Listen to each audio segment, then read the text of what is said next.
मंगलापुर, एक छोटा सा गांव जहां सादगी और ग्रामीण जीवन की तस्वीरें हर ओर बिखरी हुई है। ये गांव अपनी हरियाली, खेत खलिहान और परिश्रमी लोगों के लिए जाना जाता है। यही रहते हैं रामलाल, एक मेहनती किसान जो अपने छोटे से परिवार के साथ सुख दुख का जीवन जीते हैं। रामलाल का परिवार है उनकी पत्नी गीता, जो हमेशा उनका साथ देती है, बेटी मुन्नी, जिसकी मासूमियत से घर में रौनक रहती है, और बूढ़ी मां कमला, जिनकी देखभाल रामलाल की प्राथमिक जिम्मेदारी है। हालांकि उनकी जिंदगी सीमित संसाधनों में सिमटी है, लेकिन उनमें एक दूसरे के प्रति गहरा प्यार और समर्पण है। एक दिन मुन्नी दौड़ते हुए रामलाल के पास आती है और बताती है कि दादी कमला की तबीयत अचानक खराब हो गई है। रामलाल परेशान होकर उन्हें नजदीकी अस्पताल ले जाते हैं। डॉक्टर की जांच के बाद पता चलता है कि कमला एक गंभीर बीमारी से पीड़ित है और इलाज के लिए काफी पैसे की जरूरत है। रामलाल के पास इतनी बड़ी रकम नहीं है। मजबूर होकर वो अपना अधिकांश खेत बेच देते हैं और बाकी पैसों के लिए गांव के महाजन सेठ किरोड़ीमल से कर्ज लेते हैं। सेठ किरोड़ीमल अपने सख्त और स्वार्थी स्वभाव के लिए मशहूर है, लेकिन रामलाल के पास कोई और विकल्प नहीं है।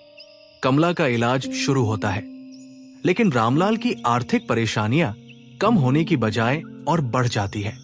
सेठ किरोड़ीमल कर्ज चुकाने का दबाव डालने लगता है। रामलाल अपनी जिम्मेदारियों के बोझ तले दबते जा रहे हैं। बढ़ते खर्चों और कर्ज की चिंता से परेशान होकर रामलाल गांव के एक अन्य जमींदार सेठ मालचंद के यहाँ मजदूरी का काम करने लगते हैं। वो सुबह से शाम तक खेतों में मेहनत करते हैं, लेकिन इससे भी परिवार की जरूरतें पूरी नहीं हो पाती। उसी दौरान मौसम की मार पड़ती है। भारी बारिश के कारण रामलाल की बची हुई फसलें नष्ट हो जाती है। यह घटना उनकी सारी उम्मीदों पर पानी फेर देती है। अब उनके पास न जमीन बची, न फसल। कर्ज वसूली के लिए सेठ किरोड़ीमल ने रामलाल के घर और बची हुई जमीन को जब्त करने की धमकी दे दी। इस धमकी से पूरा परिवार भयभीत हो जाता है।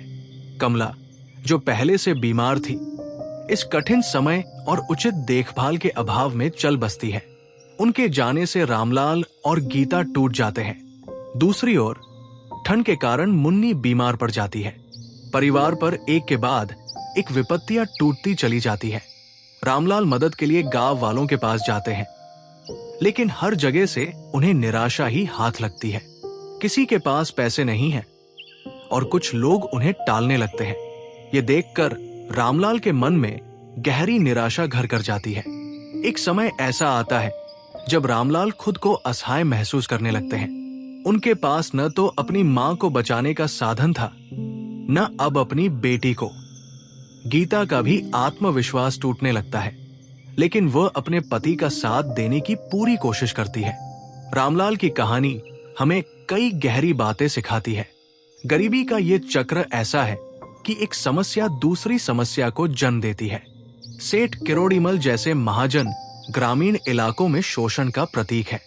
गांव वालों की बेरुखी ये दिखाती है कि सामाजिक समर्थन के अभाव में गरीबों का संघर्ष और भी कठिन हो जाता है। मौसम की अनियंत्रित शक्तियां गरीब किसानों की जिंदगी पर बड़ा प्रभाव डालती है। रामलाल का संघर्ष भले ही खत्म नहीं होता, लेकिन उनकी कहानी हमें ये सोचने पर मजबूर करती है कि ऐसी परिस्थितियों में समाज और व्यवस्था का क्या दायित्व है। इस खुली समाप्ति के साथ ये कहानी पाठकों को गरीबी, शोषण और संघर्ष के प्रति सोचने और संवेदनशील होने की प्रेरणा देती है।